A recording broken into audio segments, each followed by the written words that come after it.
बिस्मिल्लाहिर्रहमानिर्रहीम। अस्सलाम वालेकुम। डियर स्टूडेंट्स, कैसे हैं आप सब। वकार अरशद, आपका बायोलॉजी टीचर। आज का लेक्चर किन मौज़ूआत पर मुश्तमिल है, आइए डिस्कस करने के लिए मूव करते हैं व्हाइट बोर्ड की तरफ। Dear students, recall your memory. Previous lecture में हमने चैप्टर का आगाज किया था और चैप्टर के आगाज में हमने बायोलॉजी को समझने की कोशिश की। हमने डिस्कस किया साइंस से क्या मुराद है, हमने डिस्कस किया बायोलॉजी किसे कहा जाता है, हमने डिस्कस किया साइंस की ब्रांचेस के बारे में, और हमने ये भी डिस्कस किया कि बायोलॉजी की मेजर डिवीजन्स कौन सी हैं। साइंस वो इल्म है कि जो ऑब्जर्वेशंस से हासिल होता है, जिसमें एक्सपेरिमेंटेशन की जाती है, प्रिंसिपल्स ऑफ नेचर को अंडरस्टैंड किया जाता है। साइंस वो इल्म है जो बहुत ज़्यादा है और उसको शाखों में तकसीम किया गया है। बायोलॉजी, केमिस्ट्री और फिजिक्स और कंप्यूटर और मैथ में डिवाइड किया गया है। साइंस वो इल्म है कि जो वक्त के साथ साथ इंसान की मालूमात में इजाफे का बायस बनता है। साइंस की मुख्तलिफ ब्रांचेस में से हम बायोलॉजी को स्टडी कर रहे हैं। Biology scientific study of life को कहा जाता है। बायोलॉजी का लफ्ज़ दो यूनानी जुबान के अल्फाज से लिया गया है, जिन्हें बायोस और लोगोस कहा जाता है। बायोस का मतलब जिंदगी है और लोगोस कहा जाता है सोचो विचार और ख्यालात को। डियर स्टूडेंट्स, बायोलॉजी की मेजर डिवीजन्स की बात की जाए, तीन मेजर डिवीजन्स हैं। प्लांट्स के मुताले की बात की जाए, बॉटनी कहलाता है। जानवरों का मुताला करना हो, ज़ूलॉजी कहलाता है। और माइक्रो ऑर्गेनिजम्स को स्टडी करना हो, माइक्रोबायोलॉजी कहलाता है। बॉटनी को इल्म नबातात भी कहा जाता है, ज़ूलॉजी को इल्म हैवानात भी कहा जाता है। डियर स्टूडेंट्स, बायोलॉजी के इल्म की वसअत की बुनियाद पर इसे बहुत सी मजीद शाखों में भी तकसीम किया गया है। आइए देखते हैं, समझने की कोशिश करते हैं वो कौन कौन सी शाखें हैं कि जिनके अंदर बायोलॉजी को डिवाइड किया गया है। Morphology, anatomy, physiology, genetics, sociobiology, parasitology, cell biology, histology, embryology, ecology,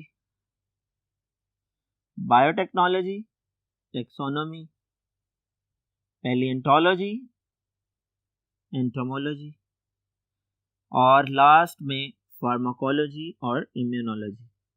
dear students, ये बायोलॉजी की मुख्तलिफ ब्रांचेज हैं। इन सबको एक एक करके आइए डिस्कस कर लेते हैं, समझने की कोशिश करते हैं। Dear students, first branch is morphology. Morphology की बात की जाए तो मॉर्फ का लफ्ज फॉर्म या स्ट्रक्चर के लिए इस्तेमाल होता है। बायो की वो शाख के जिसके अंदर हम जानदारों की बनावट का मुतालिया करें, उसको हम मॉर्फोलॉजी कहते हैं। डियर स्टूडेंट्स, मॉर्फोलॉजी में जानदारों की बनावट का मुतालिया अंदरूनी सतह पर भी हो सकता है, बैरूनी सतह पर भी हो सकता है। अगर जिस्म की बैरूनी सतह से उसको ऑब्जर्व किया जाए, एक्सटर्नल स्ट्रक्चर को स्टडी किया जाए, इसको हम एक्सटर्नल मॉर्फोलॉजी कहते हैं। और अगर इंटरनल स्ट्रक्चर को स्टडी किया जाए तो इसको हम इंटरनल मॉर्फोलॉजी कहते हैं। डियर स्टूडेंट्स, इसकी डेफिनेशन आप यूं कर सकते हैं, morphology is the branch of biology which deals with the study of form and structure of living organism. Important keyword है फॉर्म एंड स्ट्रक्चर। किसकी फॉर्म या स्ट्रक्चर? लिविंग ऑर्गेनिजम्स की। डियर स्टूडेंट्स, इंटरनल मॉर्फोलॉजी को एक और नाम भी दिया जाता है जिसे एनाटॉमी कहा जाता है। Anatomy is basically the branch of biology which deals with the study of internal form और स्ट्रक्चर ऑफ लिविंग ऑर्गेनिज्म। जानदारों की अंदरूनी बनावट का मुतालिया, अंदरूनी स्ट्रक्चर का मुतालिया दरअसल मॉर्फोलॉजी की वो शक्ल इंटरनल मॉर्फोलॉजी भी कहलाती है, एनाटॉमी भी कहलाती है। डियर स्टूडेंट्स, आपके जिस्म में कोई खराबी हो जाए, खुदा न खास्ता गुर्दों का मसला, दिल का मसला, पेशाब के निज़ाम में खराबी या कोई मसाइल पैदा हो जाएं, तो उनका इलाज करने के लिए मॉर्फोलॉजी की मदद ली जाती है। फिजियोलॉजी। फिजियोलॉजी क्या है? ये भी बायो की एक ब्रांच है। फिजिक्स का लफ्ज इस्तेमाल होता है साइंस की उस ब्रांच के लिए जिसमें हम मैटर और एनर्जी के रिलेशन को स्टडी करते हैं। मैकेनिक्स को स्टडी करते हैं, मूवमेंट को स्टडी करते हैं, नक्लो हरकत का मुतालिया करते हैं। और फिजियोलॉजी का मतलब क्या है? जानदारों के जिस्म में होने वाले तमाम के तमाम फंक्शंस, उनका मुतालिया फिजियोलॉजी कहलाता है। आप यूं भी कह सकते हैं जानदारों के जिस्म में होने वाले तमाम अफ़आल का मुतालिया फिजियोलॉजी कहलाता है। इसकी डेफिनेशन इंपॉर्टेंट है, शॉर्ट क्वेश्चन की फॉर्म में पूछी जा सकती है। इसका जवाब आप ये लिख सकते हैं, it is the branch of biology which deals with the study of functions of different parts of living organism. जानदारों के जिस्म में पाए जाने वाले मुख्तलिफ हिस्सों के अफ़आल को यानी फंक्शंस को स्टडी करना फिजियोलॉजी कहलाता है। इसके बाद जेनेटिक्स है। डियर स्टूडेंट्स, जेनेटिक्स की बात की जाए, दरअसल ये बायो की एक ब्रांच है कि जिसमें हम जीन्स को स्टडी करते हैं, इनहेरिटेंस में उनके किरदार का मुतालिया करते हैं। इंपॉर्टेंट फॉर शॉर्ट क्वेश्चन पूछी जा सकती है, डेफिनेशन बताइए। आप यूं लिख सकते हैं, it is the branch of biology which deals with the study of genes and their role in inheritance. Dear students, inheritance और जीन्स की बात की जाए तो जीन्स क्या है? याद रखिएगा, a gene is the basic unit of DNA. DNA की बात की जाए, डीएनए को हेरिडिटी मटेरियल या विरासती मादा कहा जाता है। हमारे जिस्म में हर जानदार के जिस्म में डीएनए पाया जाता है। ये एक एब्रीवेशन है मॉलिक्यूल की और इसका पूरा नाम डीऑक्सीराइबोन्यूक्लिक एसिड है। डियर स्टूडेंट्स, डीएनए हर जानदार के जिस्म में जो पाया जाता है, दरअसल अपने अंदर खास किस्म के कैरेक्टर्स रखता है। ये कैरेक्टर एक नस्ल से अगली नस्ल को मुंतकिल होते हैं, one generation to another generation transfer होते हैं। इस अमल को विरासत कहा जाता है और इसकी वजह जो मवाद है वो जेनेटिक मटेरियल या हेरिडिटी मटेरियल डीएनए कहलाता है। डीएनए की बात की जाए, उसका बेसिक यूनिट जीन है। तो आप कह सकते हैं a gene is basic unit of DNA. इसी तरह इनहेरिटेंस की डेफिनेशन इंपॉर्टेंट है, शॉर्ट क्वेश्चन में पूछी जा सकती है। आपकी टेक्स्ट बुक में साइड बॉक्स पर मेंशन है। इसकी डेफिनेशन आप यूं कर सकते हैं, inheritance means transfer of characters from one generation to another generation. Dear students, important objective type question है, आपने इसको लाजमी याद करना है। आइए फर्दर ब्रांचेस को डिस्कस करते हैं। Dear students, सोशियोबायोलॉजी। जेनेटिक्स को हमने समझने की कोशिश की। याद रखिएगा, वालिदैन की खसूसियात बच्चों में जो मुंतकिल होती हैं, इनहेरिटेंस की वजह से होती हैं और उसके लिए रिस्पॉन्सिबल डीएनए है और डीएनए का बेसिक यूनिट जीन है और इसको जेनेटिक्स में स्टडी किया जाता है।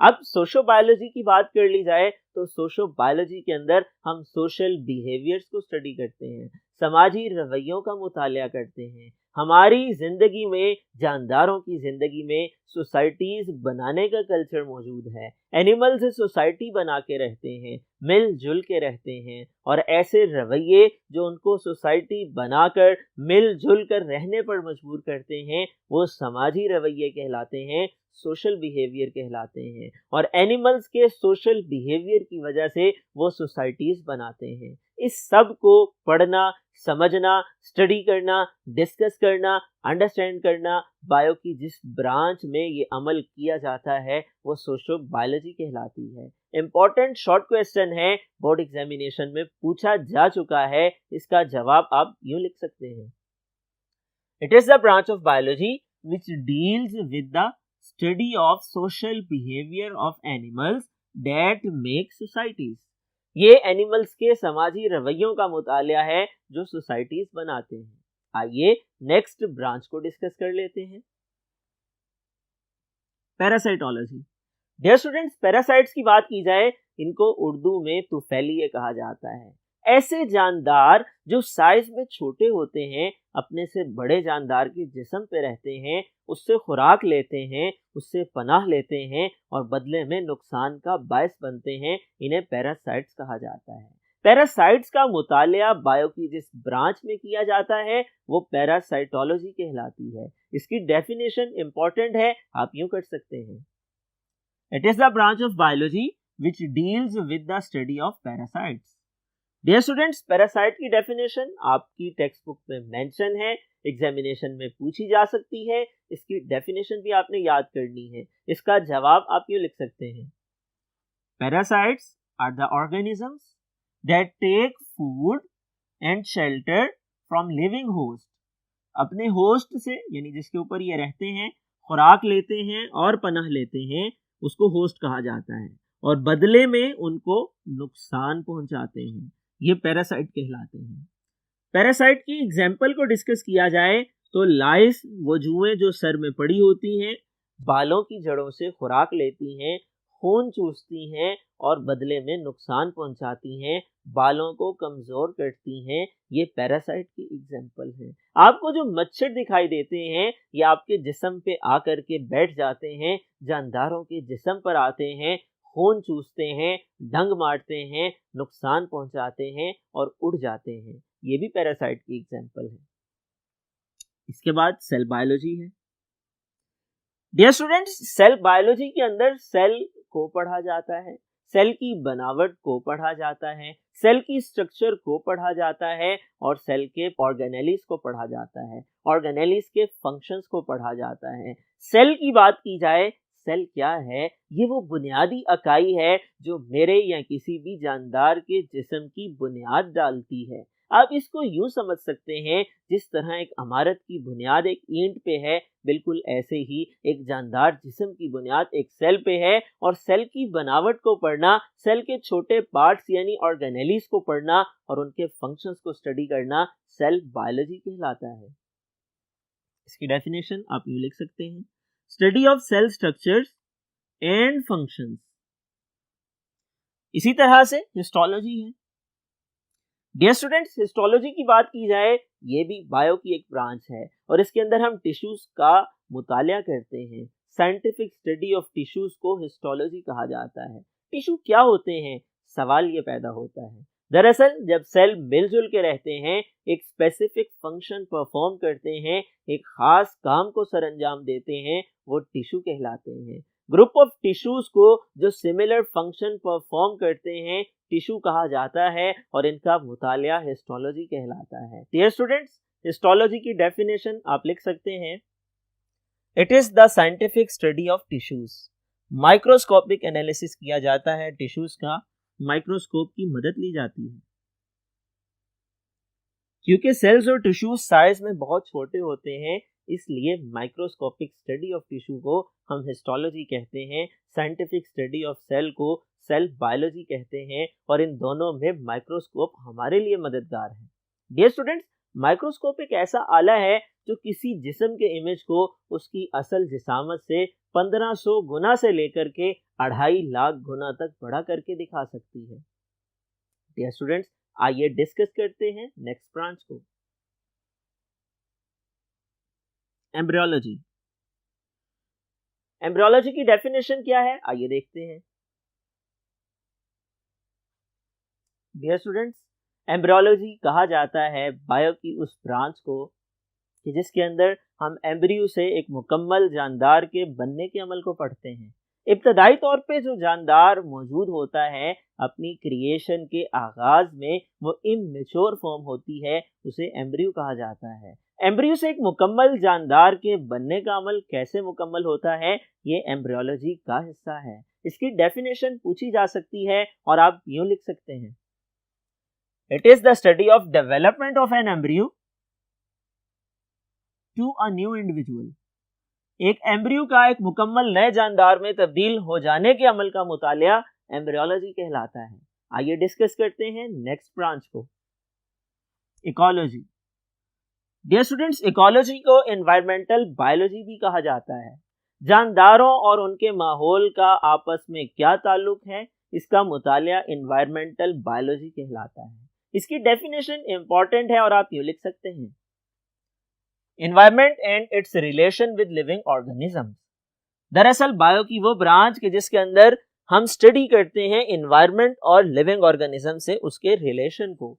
हम स्टडी करते हैं कि जानदार अपने माहौल के साथ कैसे मुताबिकत रखते हैं, मिलजुल के रहते हैं, माहौल से फायदा उठाते हैं, living community non living component के साथ इंटरैक्ट करती है और जिंदगी के तसलसल को बरकरार रखती है। इसके बाद बायोटेक्नोलॉजी है। बायोटेक्नोलॉजी की बात की जाए, दो अल्फाज का मजमुआ है, बायो एंड टेक्नोलॉजी। इसका मतलब ये है, ये लेटेस्ट ब्रांच है बायोलॉजी की, जिसके अंदर हम माइक्रो ऑर्गेनिजम्स को स्टडी करते हैं, लिविंग ऑर्गेनिजम्स को स्टडी करते हैं, उनकी स्ट्रक्चर को, उनके फंक्शन को, लिविंग ऑर्गेनिजम्स के कामों को, उनकी बनावट को हम मैन काइंड के बेनिफिट्स के लिए, हमारी फलाह के लिए, मुफीद मादों की तैयारी के लिए इस्तेमाल करते हैं। आप इसकी डेफिनेशन यूं लिख सकते हैं, it is the branch of biology which deals with the study of practical applications of living organisms to make substances for the benefits of mankind। यानी दरअसल ये बायो की वो ब्रांच है कि जिसमें हम जानदारों का अमली इतलाक पढ़ते हैं, जो कि इस्तेमाल होता है उन मादों की तैयारी के लिए जो इंसानियत के लिए मुफीद हैं। मिसाल के तौर पर आने वाले चैप्टर्स में हम डिटेल में डिस्कशन करेंगे कि दूध से दही बनने का अमल, आटे के खमीर होने का अमल, ये बायोटेक्नोलॉजी की वजह से मुमकिन होता है। अंगूर से शराब बनाने का अमल बायोटेक्नोलॉजी ही की वजह से मुमकिन होता है। इसमें माइक्रो ऑर्गेनिजम्स इन्वॉल्व होते हैं। आइए नेक्स्ट ब्रांच को डिस्कस कर लेते हैं, टेक्सोनोमी। डियर स्टूडेंट्स, टेक्सोनोमी की बात की जाए तो हमें मालूम है जानदार बड़ी तादाद में पाए जाते हैं। इतनी बड़ी तादाद है कि हमें कुल तादाद का इल्म नहीं है और हम अपनी आसानी की खातिर इनको समझने के लिए एक जैसी और मुख्तलिफ खसूसियात की बुनियाद पर इन्हें साइंटिफिक नेम भी देते हैं, इनकी क्लासिफिकेशन भी करते हैं, इनको ग्रुपों में तकसीम भी करते हैं। ये तमाम काम बायो की जिस ब्रांच में पढ़ा जाता है उसको टेक्सोनोमी कहा जाता है। इसकी डेफिनेशन आप यूं लिख सकते हैं, it is the branch of biology which deals with the study of classification and naming of living organisms। Dear students, आज हमने बायोलॉजी की डेफिनेशन के बाद ब्रांचेस की डेफिनेशंस को डिस्कस किया। हमने कुछ डिवीजन्स को स्टडी किया, हमने कुछ ब्रांचेस को यहाँ पर समझने की कोशिश की।